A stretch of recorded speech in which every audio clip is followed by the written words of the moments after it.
The extended mind is a popular theory that I believe was initiated by Rupert Sheldrake. Please correct me if I'm wrong. I couldn't find a definitive answer online, and they've given much of the credit for this theory to Annie Murphy Paul, David Chalmers, and Andy Clark, all of which have taken Sheldrake's initial theory to all new heights in consciousness understanding. Now, Rupert Sheldrake places emphasis on cognition, connection, and telepathic connection to people, animals, and our environment, where Annie Murphy Paul, David Chalmers, and Andy Clark bring the concept of extended mind into our technology and digital world. It's in our nature as human beings to take information from the extended world and connect it to our consciousness. The simplest way to explain the basic principles of the extended mind theory begin with the concept that consciousness needs mind, mind needs body, and body needs environment to create consciousness on this plane. We rely on information coming from our environment in the forms of touch, taste, smell, sight, and sound to develop memories, thoughts, and awareness. It's with our senses that we bring the outside world into our conscious minds. Some would argue that literally everything in the world around us is an extension of our conscious mind.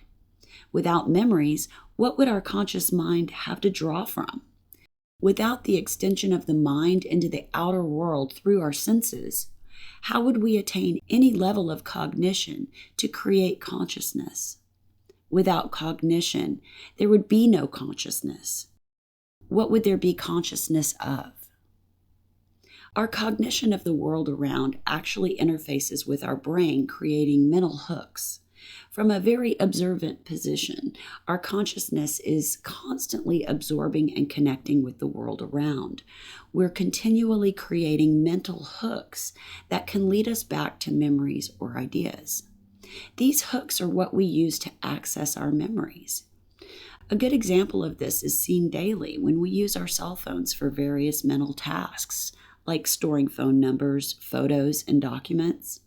They carry hooks to our mind and memory. It may appear that using a cell phone is simply a tool for the mind. However, it becomes integrated with our consciousness through frequency and cognition. In this way, our cell phones become an extension of our conscious mind, and it's through the overlapping of cognition into consciousness that facilitates the integration. Now, we still haven't completely arrived at the most compelling aspects of this theory. Let's look at it another way. Visual artists and musicians interface with creativity and manifestation in many mediums. They take an idea that resides in their conscious mind and bring it into the physical world through a connection of the consciousness and their medium. Some artists use physical world things like paint and clay, while others interface with digital mediums to bring what was simply a thought or inspiration into the physical world. Our mind space is our design space. So not only can we interface with our world through receiving cognition that creates our consciousness, we can affect the creation of the world around through the same extended mind interfaces. These interfaces or connections flow in both directions at all times, regardless if we're consciously aware of them or not. And this lends to the idea that quantum physics plays a role in our conscious reality. Many people subscribe to the idea that we're part of a living matrix and that we're infinitely creating and evolving through our individual and collective beliefs. Concepts like the 100th monkey lean on the idea that there's a collective consciousness that we all draw from. Rupert Sheldrake theorizes that we have a shared social consciousness. If you merge these theories, perhaps it's possible to influence the social consciousness, placing ideas into the collective consciousness by effectively sharing concepts and ideas with others in order to reach a tipping point, as indicated with the 100th monkey concept. Food for thought. The extended mind theory is also applicable in many other ways. Let's think about ways in which we've seen this in science. The first thing that springs to mind is prosthetic body cognition. Prosthetic limbs have been shown to create an interface with the user's brain.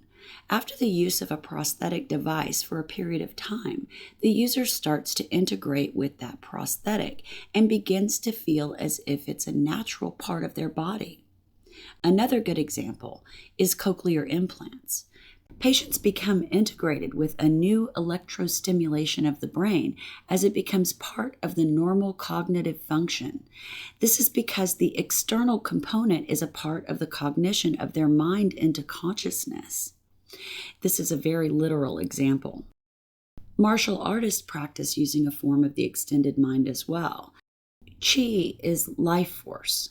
They believe that the mind is a manifestation or translation of qi. They believe the conscious mind extends in infinite directions. Gestures also play a big role in our ability to cognitively express and absorb information. Science has found a link to our ability to express our thought and understand information based on physical gestures made by the face and hands. One study used Botox to freeze the facial movements of participants and asked them to read a simple excerpt out loud. They found that the participants who were treated with the Botox were slower and had more difficulty reading the excerpt. They theorized that facial movements are an integral part of cognitive ability. There are other studies that theorize that the use of hand gestures can increase one's ability to recall, understand, express ideas, and communicate. In this, our consciousness is connected to our physical body in a much more literal way. We also interface our extended mind with others when we get close to one another or engage in conversation. Think of it like a Venn diagram.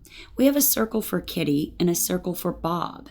The place in which they overlap is the point of integration and connection with each other's cognitive consciousness and awareness. When we engage with another, there's an undeniable overlap and integration of mind.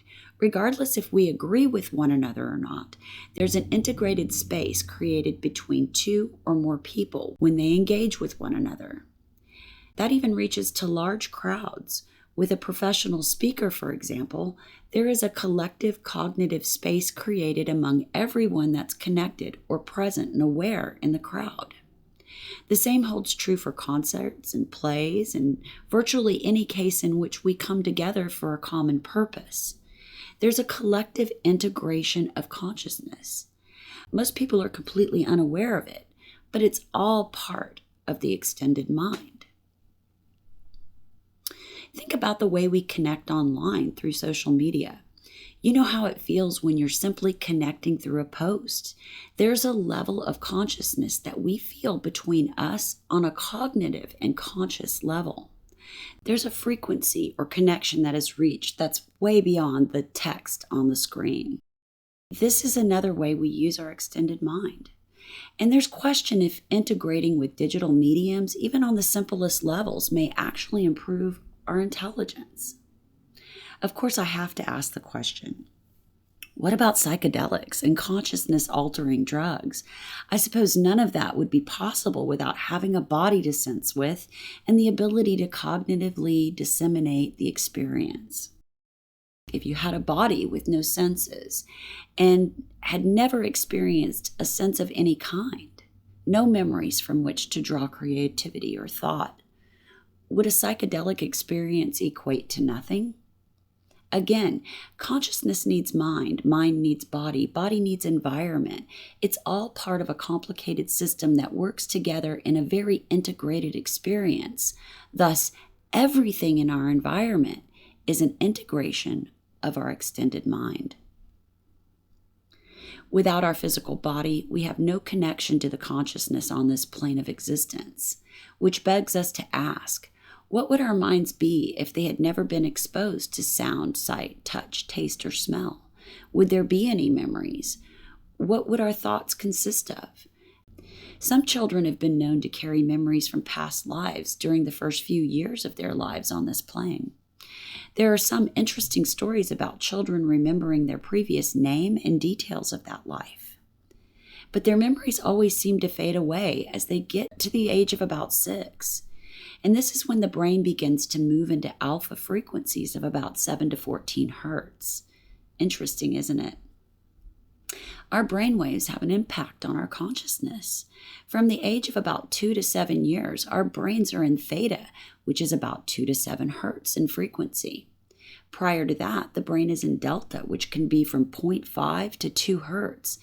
And it's theorized that the brain is being programmed for cognition and consciousness while developing through the lower brainwave frequencies of delta and theta. Hence, our extended mind is also deeply rooted in connection to frequencies. Remember, everything in this world has a frequency, and it's through frequency that we receive cognition through our senses. Even smell is simply a frequency. We have 2 different concepts of the extended mind converging here: Rupert Sheldrake's theories of collective and social consciousness, and Annie Murphy-Paul, David Chalmers, and Andy Clark's theories of interfacing with the actual physical world around through our technologies.